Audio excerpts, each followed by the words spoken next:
कदाचित महिनाभरात मराठी माणूस भारताचा पंतप्रधान होईल. उद्या काय काय घडेल मला माहित नाही. जगात बरंच काही चाललेलं आहे. मध्यंतरी मी एक छोटासा ट्विट केला, खूप गाजला. मी म्हटलं की कदाचित महिनाभरात मराठी माणूस भारताचा पंतप्रधान होईल.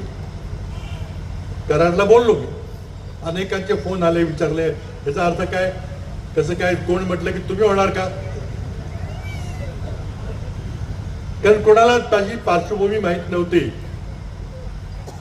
आता मराठी माणूस पंतप्रधान व्हायचा झालं तर आत्ता बसला माणूस त्याला बाजूला गेलं पाहिजे.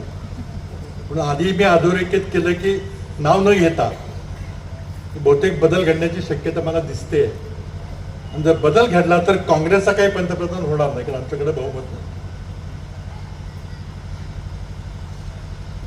तर मग होणार हीच लोक, पण त्यांचा मग कोणताही दुसरा माणूस होईल, कदाचित मराठी माणूस होईल असा माझा संदर्भ होता. माझा इशारा होता 19 डिसेंबरला, कारण 19 डिसेंबरला अमेरिकेत संसदेने कायदा केलेला आहे. 19 नोव्हेंबरला कायद्यावर राष्ट्रपती ट्रम्प साहेबांनी सही केली आणि तो कायदा झाला. आणि कायद्यामध्ये असं म्हटलेलं आहे की अमेरिकेत एप्स्टीन नावाचा एक माणूस होता, इस्रायलचा गुप्तहेर होता. त्यानं जो धुमाकूळ घातलेला आहे अमेरिकेमध्ये, त्याचा पर्दाफाश होणार आहे.